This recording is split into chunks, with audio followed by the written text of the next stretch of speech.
Good afternoon. Welcome, everyone. Welcome to our today's webinar is called How to Adopt, Recruit, Hire, and Retain in 2022. I'm Mitch Woolley, founder and CEO of eMarketing Associates, and also president of the HSMAI Greater Los Angeles chapter. Our HSMAI Los Angeles chapter board of directors are Libby Zarahi, who's VP of Programs and Education, Jennifer Pochedley, who's VP of Membership, David Barnett, he's supposed to be on the call today. He's VP of Finance, Craig Carbonare, who's VP of Social Media, LaVon Miner, who's VP of Sponsorships, Vaughn Davis, VP of Hospitality Innovation, Danielle Shepard, who's VP of Student Affairs, and our one and only Managing Director, Sandra Martinez. And I'm going to introduce you to Sandra now, who's actually going to take it away as our MC today. And Sandra, take it away. Awesome. Thank you, Mitch.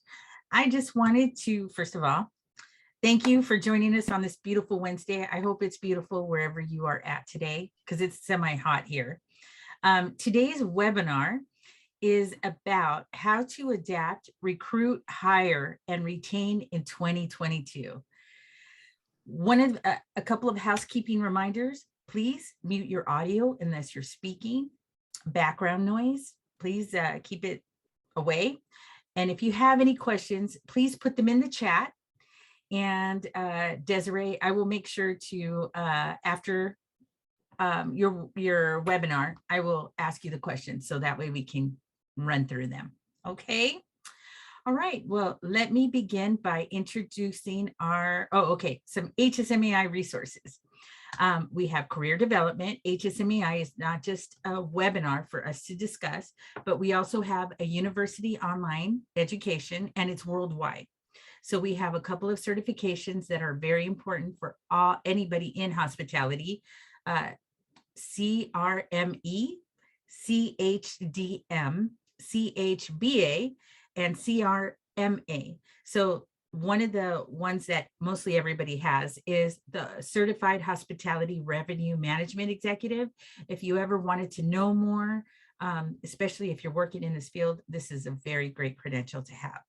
We also have a page dedicated to the global coronavirus recovery resources, which wherever you're at, we have them from everywhere around the world as well.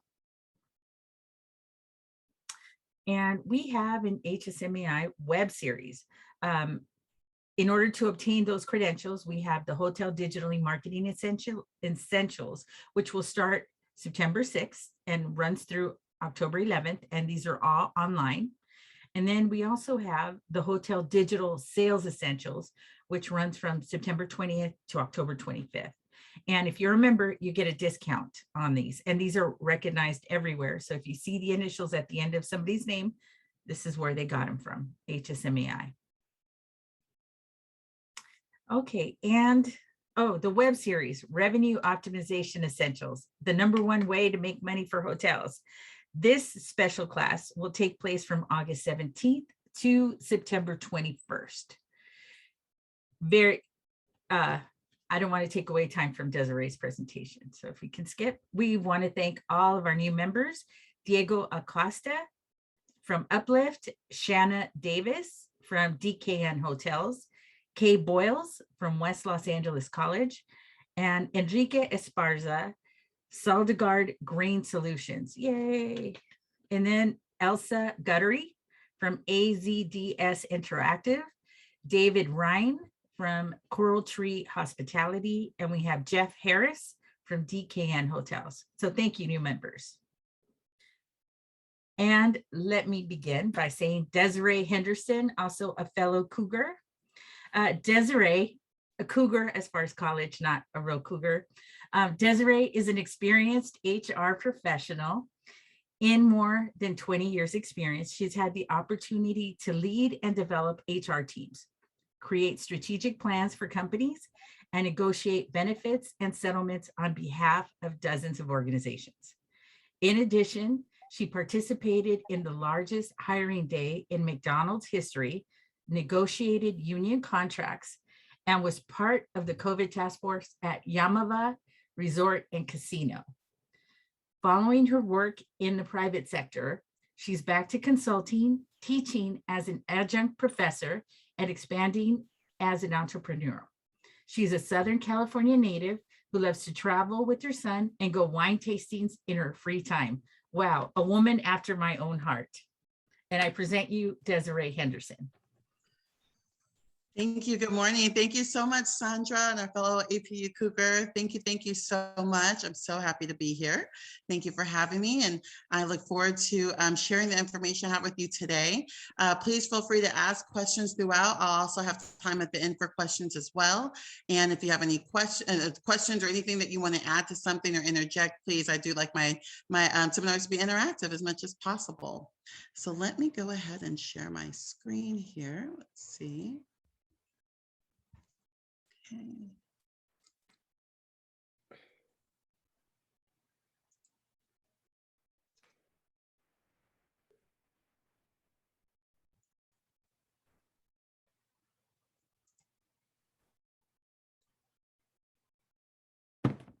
Okay. Does everyone see? All right, we're good. Okay, thank you. Thumbs up, we're all set. All right, so thank you. So just a quick disclaimer, the information I'm sharing today is just strictly informational purposes only based off of my professional experiences, best practices. This is not meant to be any type of legal representation or any type of legal advice. So I always have to kind of give some of those disclaimers when I do my presentations. But let's get right into it. Let's talk about a little bit about the state of the industry as where we're at, right? We're coming out of the pandemic slowly but surely, which is exciting, but there has been a shift. So let's take a look at what's happened in the hospitality industry. So number one that we've noticed is that corporate values and culture matter. That's very important to employees these days. More is expected of our leaders because leaders drive the culture. Sales, marketing, and revenue management teams are leaner and less divided. So before, it was kind of like everyone had their silos, right? You had your marketing team, your sales teams, and the different groups. And now, due to layoffs and people not quite returning back to the workforce, everybody is working together. They've merged a little bit more. We're seeing daily, how mental health, safety, and well-being are becoming more and more priorities. And the KPIs and incentive plans have to be reevaluated, right? The sales-based driven numbers and things that we focused on before, because things have shifted, travel trends have shifted, are not quite there. So that's a little bit different. One of the other things here is 60% of the job seekers are not interested in a hospitality job these days, right? So we had a lot of people leave the industry, layoffs, and some folks did not come back. And as we're looking to move forward, this is not, unfortunately, the top of a lot of people's list. So these are a lot of things that we'll keep in mind as we're going to go through the presentation today. Also, people are prioritizing work-life balance. Talent was redeployed, right? People are doing multiple hats. I've talked to several, companies and clients where someone leaves and they don't replace that person. They just combined the position with someone else's. And then we're having to do more with less. And then, of course, the talent pool is limited. And then, we've heard, I know everyone has heard the term great resignation, right? I am calling it the great reconsideration, because now as people are coming back to the workforce, jobs are out there, right? We have more jobs than people for them, and people are reconsidering what they want. They want to know, they're reconsidering, do they still want to stay at the same place of work? Do they want to stay in the same industry? What's their work-life balance? Do they want to work from home? Do they not want to work in an office anymore? So these are a lot of things that they're taking a look at. So with that great resignation, I call it a great reconsideration, because that's what's really going on. So let's take a look at a little bit of statistics, right? Let's take some numbers. So in California, unemployment rate now is currently 4.6%. And that's as of April 2022. We don't have the May numbers yet. And this is, if we look at this a year ago, it's almost half, 8.3% April of last year. And really, we all know that that's due, we have the Delta variants and things like that going on, and we hadn't quite opened all the way back up. So that's one of the reasons.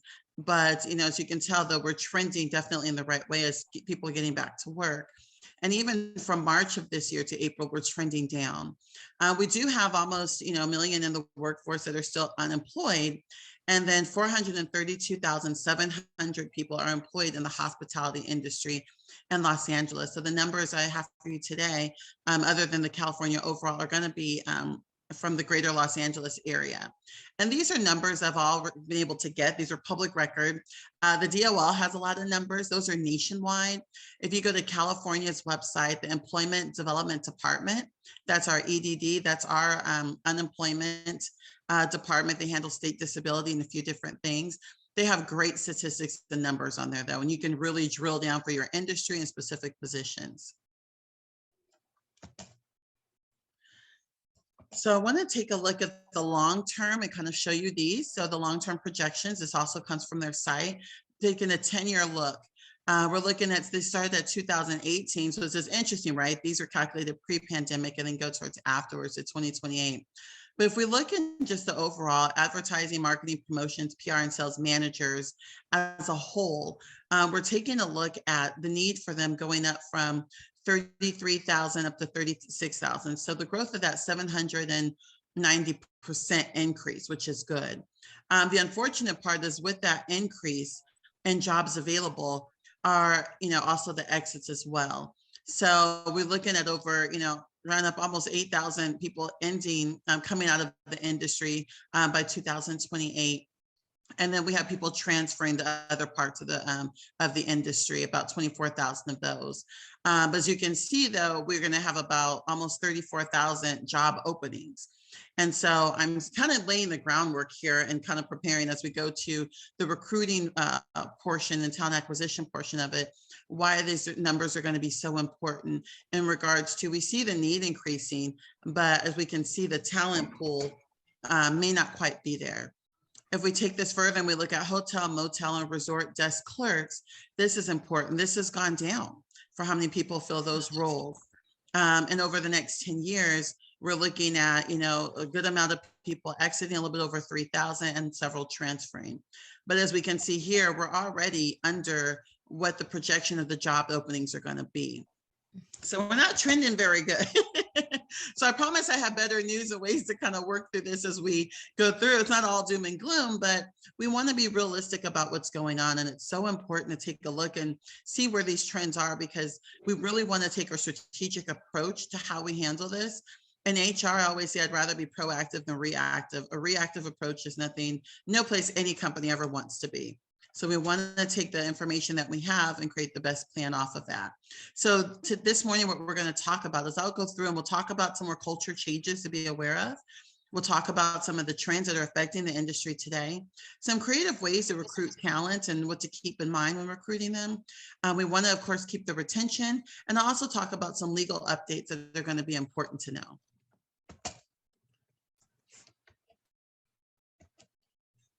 So let's take a look a little bit at the culture change. So prior to the pandemic, everyone's, right, we're comfortable, we're cozy, we're doing our spring break travels with the family, companies are summer travel, winter. We're staying in hotels and resorts, enjoying our time. We're having events, it's a people first, it's very catering to the public and very, hospitable, right? Hospitality, right? Environment. And then the pandemic comes and it's, all hands on deck, and we're just doing what we can to stay afloat. And so that is, that has been lost during the pandemic, right? We haven't been able to offer that same type of environment. Another thing that we're looking at is we still continue to have a multi-generational work environment. We have 4 generations in the workforce. We have our baby boomers. Baby boomers, that time frame is anyone born from 1928 to 1945. Our Gen X's, those are 1946 to 1964. We have our Gen Y, that's 1981 to 1996. And then Gen X, to go back a little bit, are 1965 to 1980. And then we have the newest one, our Gen Z that's out there. And they're really shaking up the workforce. That's 1975 to 2015 there. Another thing that we're looking at, and what I found was interesting in Southern California, there's only 12 schools that offer, 12 colleges that offer hospitality programs. And out of that, those are also being decreased, and enrollment has gone down in those programs. And then, as I said before, many laid off workers did not come back to hospitality. Some other new trends to take a look at are the increase in technology. Increase social media campaigns that are happening. We want to make sure some of the things you want to do is include your employees in those. Job openings and operations are at the highest levels ever, and at all levels of operations as well. So that's a problem, right? Our operations, that's our strategic, that's how operations run. And we have people missing from there, we can potentially have gaps in those. Pay has increased, right? We all know about inflation. This was happening, coming along as people are coming back to work. It's a supply and demand issue, right? The more of the demand, the low supply, it drives cost up. So pay increase has gone up by 20%. So we want to make sure, innovation in the offerings of what we offer employees, and of course, diversity and inclusion. And we've seen this throughout the pandemic, and it's continuing. This is what we call a trend, but the trend that's not going away. Sometimes this has been a trend and it's kind of a hot topic for the time being, and it kind of fizzles out. This is something that's not going away, and more companies are really focusing on diversity and inclusion. They have a specialty task force around it. And studies have shown that companies that do have it, that they're more profitable when they have those. So that's something that that's a newer trend. So sorry for all the information here, but I thought it was so good. I wanted to share. And I'm not going to go, of course, line by line, but just to highlight, right? And this is also from the EDD's website. When we take a look at top accommodations related to the industry, this is also a 10-year view. And we're looking at the numeric change as for people working in the industry over the next 10 years. And we could see some of the biggest dips, and unfortunately in the areas that we need it, maids and housekeepers and cleaners are decreasing. Hotel, motel, resort desk clerks, so that's our greeters. Food service in the restaurants. And I know I was out of town a couple of weeks ago, and at a hotel I used to stay at before the pandemic, there used to be room service. Unfortunately, that's something now that they've reopened that they don't offer anymore because there's not enough staffing to do it. So these are all things that that are good to know and keep in mind, right? As restaurants as hospitality and hotels, as they're planning and looking, and again, that's being strategic and taking a look at what's the environment. So if I'm a resort looking to maybe add a new restaurant or something there, this may be important because it's like, okay, I have this great idea for a themed restaurant. Who's going to staff it? Where's that work and that help going to come from? Any questions, comments so far? I know I'm just rattling through the information here. How are we doing? Good. All right. Some other projections for California. This is short term. And I have circled here the leisure and hospitality of what it was before. So this was estimated employment numbers and the growth for the second quarter of 2021. And now that we take kind of like a more recent snapshot and the projections to grow, we're looking at 25% change over the next few years. But again, if we look at some of the industry where there is higher growth, we're still a little bit below. So as you can see, not a big gap in the difference between that blue and orange there.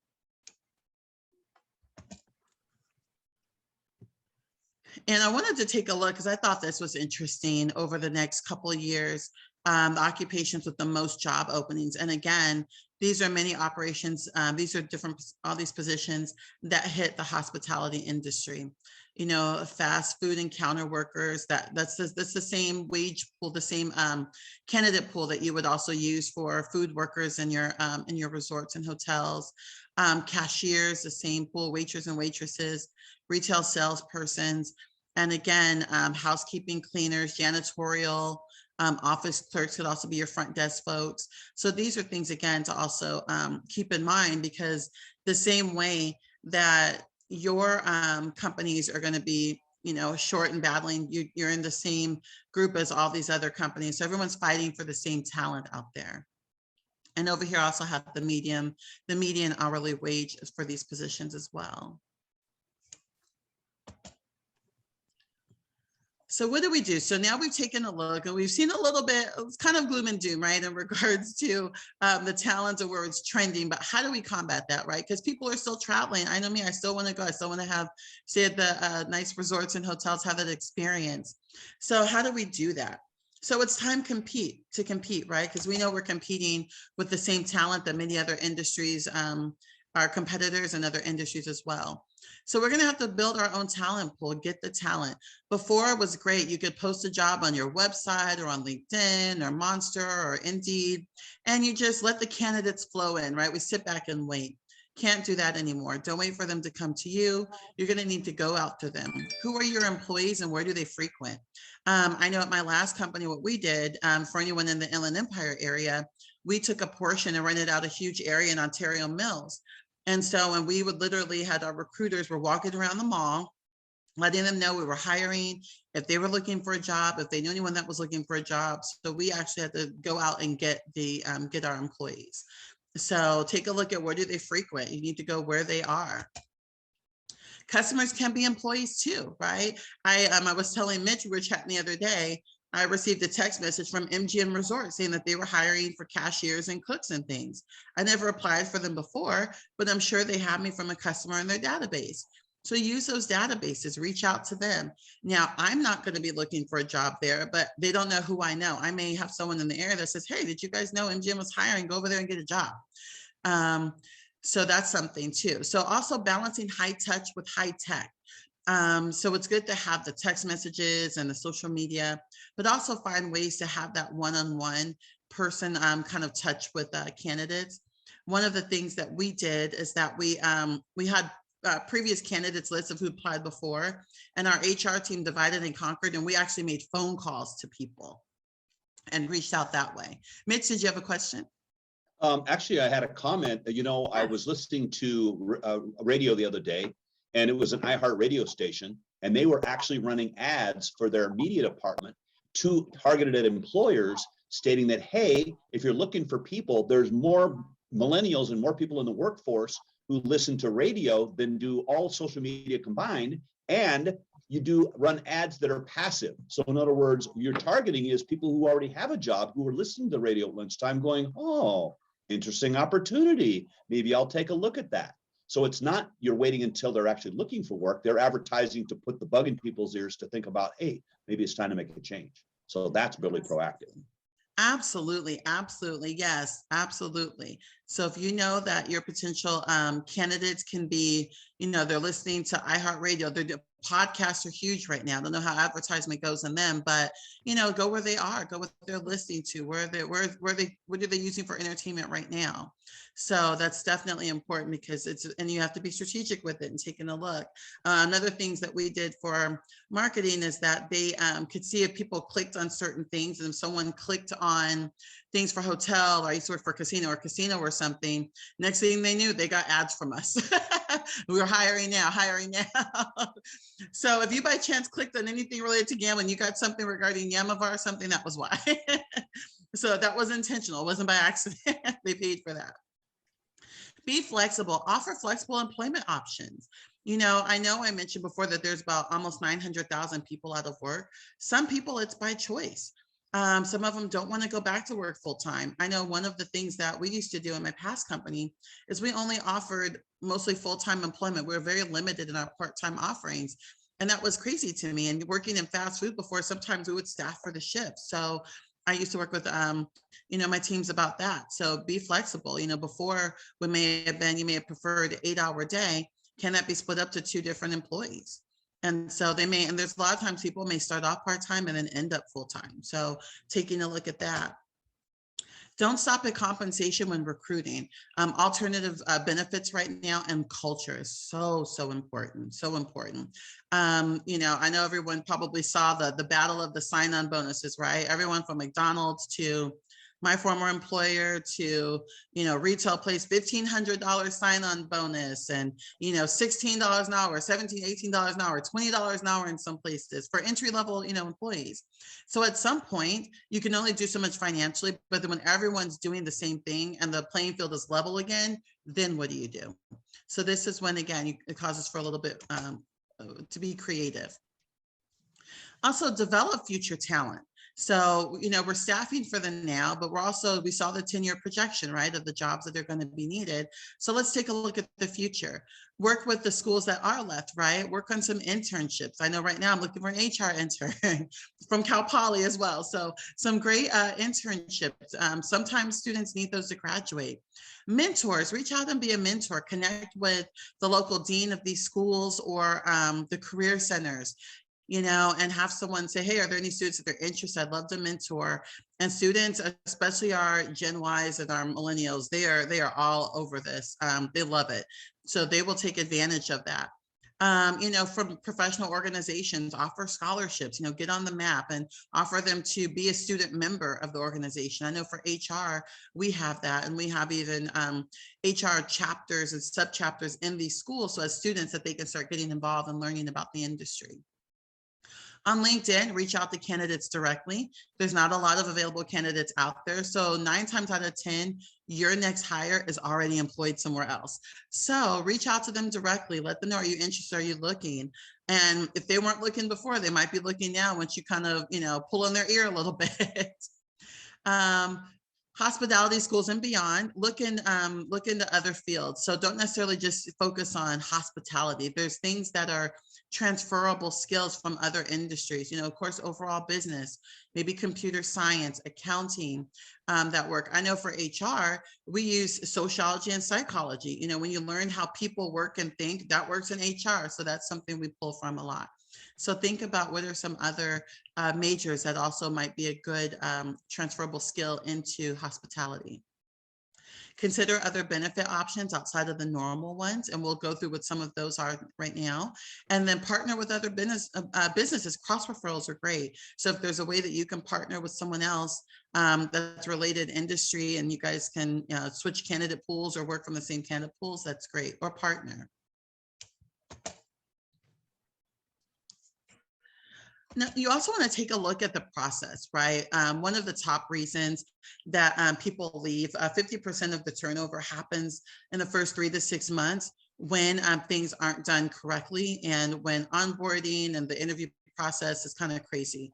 So one of the things, you want to make sure that you have good job descriptions, that they're up to date, that the compensation matches what this position is currently doing, the reporting structure is good and makes sense. So that's all important. And then that helps guide you into your interview process, what questions to ask. It helps with the job postings. Make sure your interviewers are trained. I can't tell you how many times, employees or, candidates and potential employees are so excited about joining the company, and the interviewer kind of kills it, or they don't know what to ask or what to look for. And make sure, I say shorten interview process, right? Make sure it makes sense. I've seen interviews, 5, 7, 9, 10, 11 interviews. That's insane. You're going to lose candidates. It's, they're jumping through all these hoops for 20, 30 bucks an hour. Like, unless it's a VP or something like that, it's not necessary. And make sure that you have the right people in on the interview. Group interviews are great because then again, that shortens the process. Background checks. Is it necessary? If I'm hiring someone to be maybe a facilities worker or, groundskeeper, something like that, do I need to know the whole criminal history and everything that they've been through? Maybe not. If they're handling cash or confidential information or have access to it, they're going to be in the hotel rooms they'd be cleaning, then okay, it makes sense. But we want to just take a look at that and make sure it makes sense. Choose vendors wisely.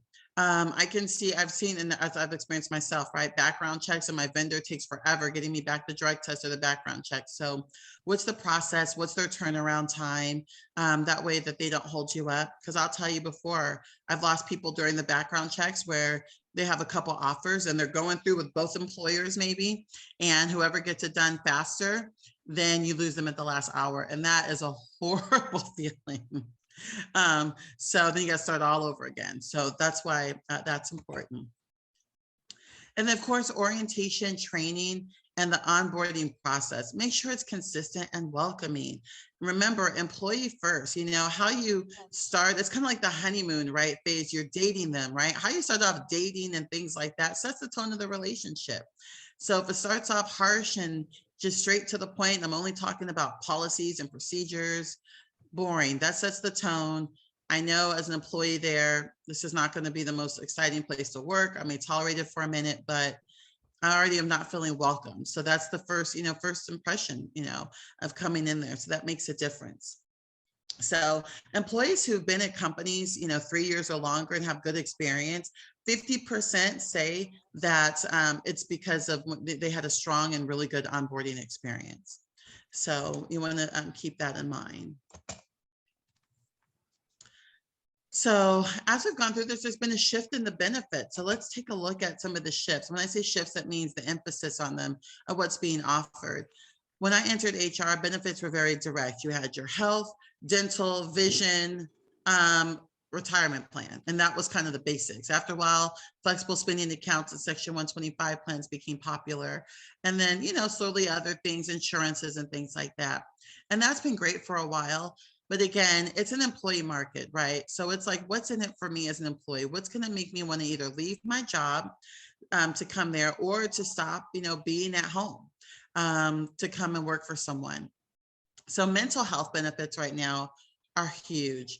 Companies have offered things from meditation apps to breathing kind of timeouts, yoga breaks and stretch breaks, other wellness benefits, discounts on fitness, discounts on buying on food services. So a lot of food companies that deliver fresh and things like that, you can have corporate accounts with them for discounts for your employees. I think Blue Apron has a lot of that as well. That's one of the companies that I've seen out there.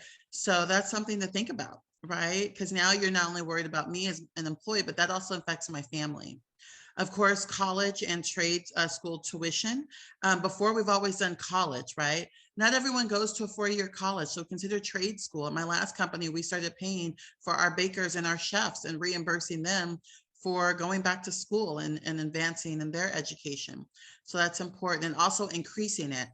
There's a tax break for employers up to $5,200 that they've extended. So for employers that cover a portion of tuition.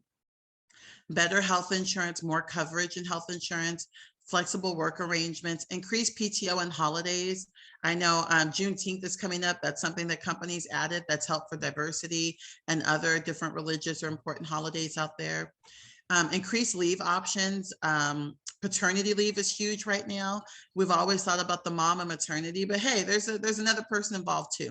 So, and having equal for that. So the mom sometimes gets 12 weeks and now they're saying the fathers do as well. And other leave options, adoptions, assistance, fertility. A lot of couples are having problems conceiving. So companies more and more are starting to pay for that and help out with that. And let me tell you, you help someone plan and get to their family goals. You talk about loyalty that's created. An employee help fund. So a lot of times we go to places and they say, hey, can you contribute to our employee fund, or can I round up and it contributes? And that's something that companies are using to help employees during their time of need. I was at KFC the other day in the drive-through, and the young lady said, do you want to, round up to contribute? And I said, sure. And I do that a lot. CVS, Walgreens, a lot of people do it. No problem. Well, when I got my food, she said, thank you so much for doing that. She said, the company really does give us that. And she said, one of my coworkers just got $3,000 for their car. So she's like, it really helps. Thank you. And that hit home, right? That was important because it made me feel good as a customer, to kind of be a part of that. But, again, creating that brand loyalty for your customers and employees, that's huge. And then, of course, I won't go through all the other stuff in detail, but assistance with childcare benefits, gas and car payments companies are helping out with. Financial education is huge. A lot of employees, we all have, right, can learn more about finances and investments. Prepaid legal and credit protection, employee assistance program. A lot of companies have gotten rid of it because it hasn't been used as much, but employees are asking about it again. The 4-day work week, and this doesn't mean 32 hours. This is 32 hours, but it means that I'm working less, but getting paid the same. And then a chaplain service. This is something we use at our last company that a lot of larger employers are using, where you hire someone and they just kind of walk around and they're there to talk with your employees about their concerns, their issues. And this was great because our HR team couldn't be everywhere.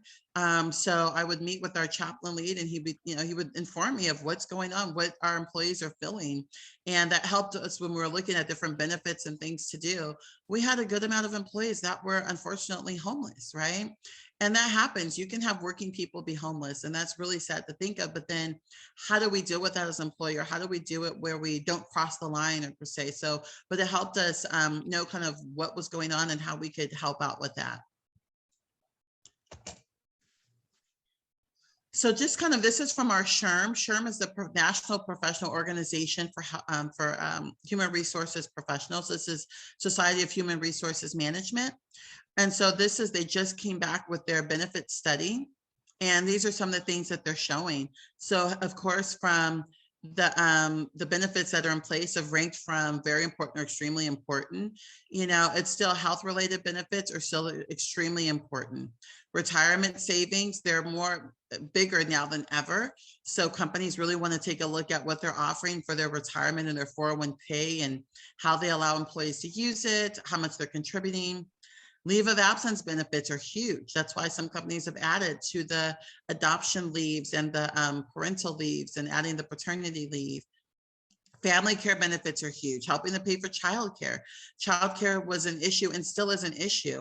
A lot of the childcare providers throughout the nation are closing. So if I don't have childcare, I can't come to work, right? So how do we help with that? So companies are even finding ways to offer it or reimburse for it. Care.com is huge. Some companies have partnered with them for discounts and things with care.com. Flexible work benefits, hybrid workplace is huge right now. Professional and career development, as you can see, that's a big increase from 2019 pre-pandemic to post. That's a good way, again, to create that loyalty and keep your employees. Wellness benefits, of course, during the height of the pandemic was huge, but it's still up there. It's still higher than what it was pre-pandemic. Another thing that's become very big is organizations offering telehealth care. This is huge. And now most of the time your healthcare providers are already doing this. I know I have Kaiser and most of our appointments now are virtual or visual appointments, visual and virtual and phone appointments now. And that's a major help.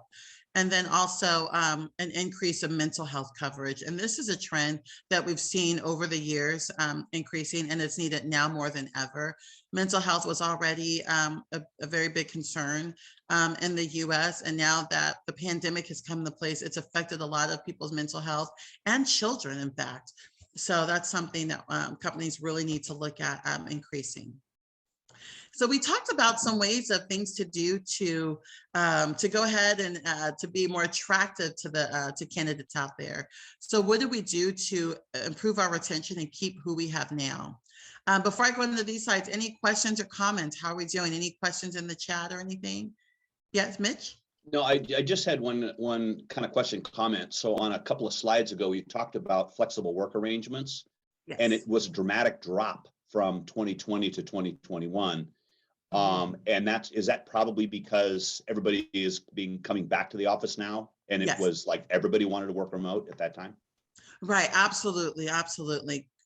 Yeah, at that time, a lot of things were closed down. People couldn't necessarily come to work. So we had the remote work was there, but now that things are open back up and there's that option, some employees are happy to get back to work. They want that camaraderie with their coworkers. And some companies, you have to be in person, right? You can't be from home. But then there's the group that, like the hybrid or have liked working from home. And studies have shown, a lot of companies have been very kind of wary to do the work from home, but studies have shown that people have actually been more productive to work from home. So there's several employers and companies that are keeping it. Now, it's easy to do with tech industries and certain things like that, but there's some companies that could be an option and to really, to look at it. So when we take a look at improving retention, we want to increase our employee recognition. We really want to make sure that we do not take our employees for granted. And I think, and I've worked for them, I've heard the comments, right? Oh, they should be lucky to have a job and lucky that they work here. And that needs to be thrown out the window, right? We really need to look at the talent we have, developing them, really focus on increasing internal promotions before going to outside help, outside candidates.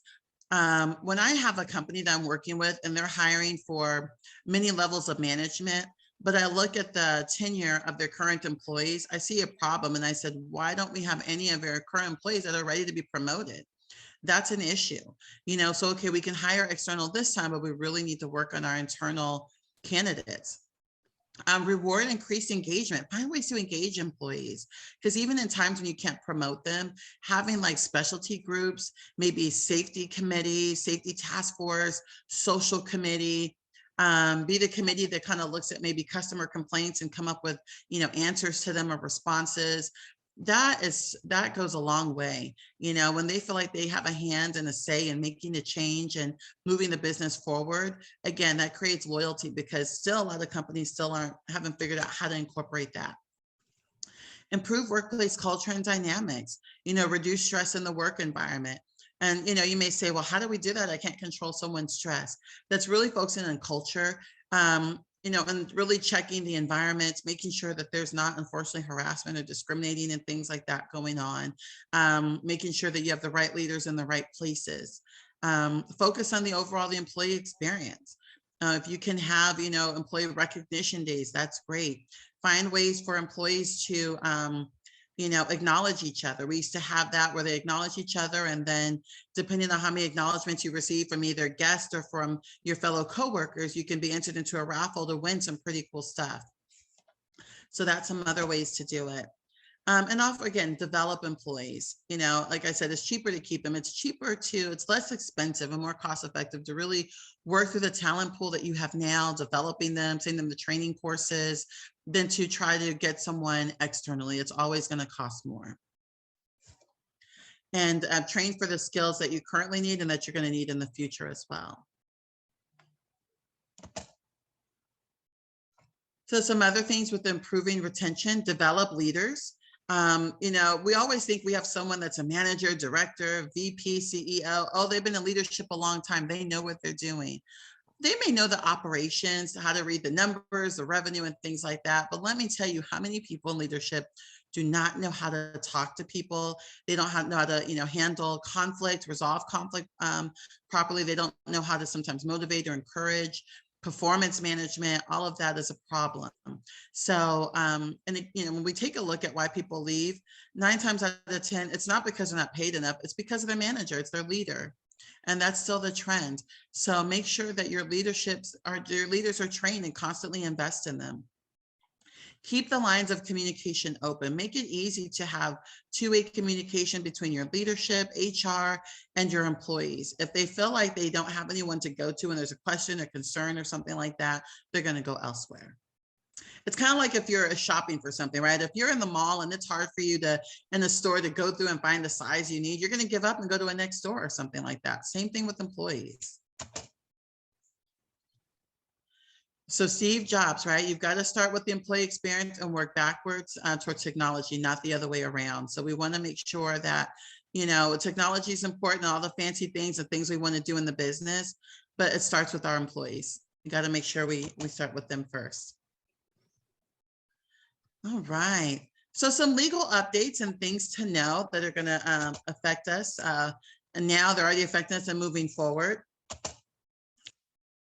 So for COVID safety and benefits, California supplemental sick leave has been reenacted. We had it last year and the governor signed a bill that went into effect in February, beginning March, but was retroactive to the beginning of the year. So this means that for anyone that if you get sick with COVID, quarantine, you're sick from your vaccine, or you need to care for a child who school was closed or their place of care was closed, their preschool or something like that, you have 40 hours that they're able to take. And an additional 40 hours if they or someone in their family tests positive for COVID. So a total of 80 hours that companies have to, you know, provide and leave and paid leave. And there's a way through taxes and things like that, how to get reimbursed for that. Another thing are workers' comp. You know, we always have workers' comp. That's nothing new.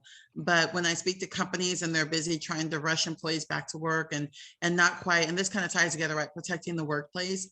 If an employee, you know, gets COVID from the workplace, that becomes a workplace illness. That means that workers' comp claim is filed. That means they're going through your workers' comp. That can affect the cost of doing business, right? Because part of our taxes that we pay as employers is based off of these numbers. And then, you know, then you don't know, you hope the employee gets well with COVID, from COVID comes back and is fine, but then we have long COVID. And long COVID, anything related to that illness or that that injury, that workers' comp, hence the company is on the hook for. So you definitely want to think twice when you're trying to potentially get some, you know, get people back in the workplace and how many people you have and not proper social distancing and mask wearing or sanitizing the work environment. So protect your employees in that respect. Leaves of absences, there's more and more sick leaves, of course, that we have. Just a reminder, COVID or not, making sure that you and your managers are familiar with these leaves and when they come into place and when accommodations need to be made. So if someone essentially has an easy way to do it, right? If someone says they need to be gone for any extended time due to their own illness or something like that, or they're going to be out, or they're dealing with an illness of a dependent or their spouse or something, get them to your HR team so they can get the right information sooner than later. Okay, because sometimes people will stick around and in a sense cause more stress on themselves because they think, oh, I can't take time off for my, to do my treatments or whatever because I can't afford it, or I'd love to be home with my child right now, but I can't because we can't afford it. Well, part of our payroll taxes pays into state disability insurance and paid family leave. A lot of people don't know that, and they can take the time off that they need to handle what they need to handle in their personal life, so that way when they come back, they can be a better employee and focus. And if you can provide them the right information that they need to help them and their families, again, you're creating that loyalty, and loyalty creates retention. Wage and hour law, city and state minimum increases. We had a minimum wage increase recently for the state, and then for city, there's some changes that are coming in July. And you want to make sure too, there's changes in minimum wages that affects specifically the hotel industry. So for example, in Long Beach, hotel minimum increase is to $16.73 an hour in places that have 100 rooms or more. Los Angeles City hotels is $18.17 with anyone that has more than 150 guest rooms. So these are some things that you definitely want to be aware of. Sometimes I miss the good old days when we just had our we had our state minimum wage, and then we had San Francisco and Northern California. They were always the outliers in regards to differences in some of those benefits. But now it's statewide, and from San Diego to LA County and parts of LA to specific cities are all a little bit different right now. Work at home and virtual employee rules. So if you do decide to have more of a virtual work environment or hybrid or something like that, just make sure that there's some policy and there's structure behind it to protect the employee and the company. Make sure business expenses are reimbursed, and be careful with out-of-state employees, whether they're out of state and working to cover, California, or working California and they're covering other states.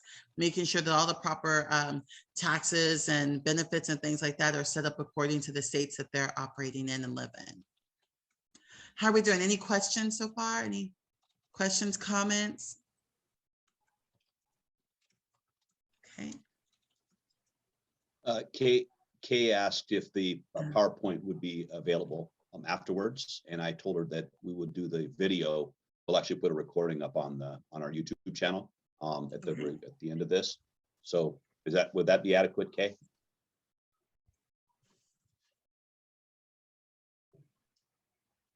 Oh, she actually asked if that would be able to get the PowerPoint. Okay, we can look into see how that can be done. We can chat later about that. Yes. Okay. Thank you. Okay, great. All right. So, and then, it's just, again, some things that we always want to keep in mind, right? Happy employees equals happy guests equals growth and profitability. Okay.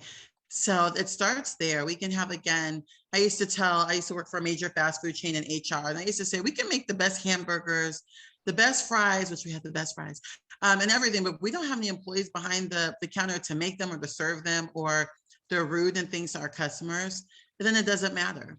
So we want to make sure you take care of employees first, and then everything else will fall into place. So we have some pretty significant leaders that say that. I love Richard Branson's things. Clients do not come first, employees come first. If you take care of your employees, they will take care of your clients. And that's major. Any other questions? How are we doing on time? Oh, right on time. Well, thank you everyone for joining today. I really appreciate it. Thank you for your questions. Feel free to connect on me and on my social media here. And hopefully I can come back and present for you in the future. And if you have any questions or things in the future, again, you can message me on these and I'll be happy to get back to you. Thank you, Desiree.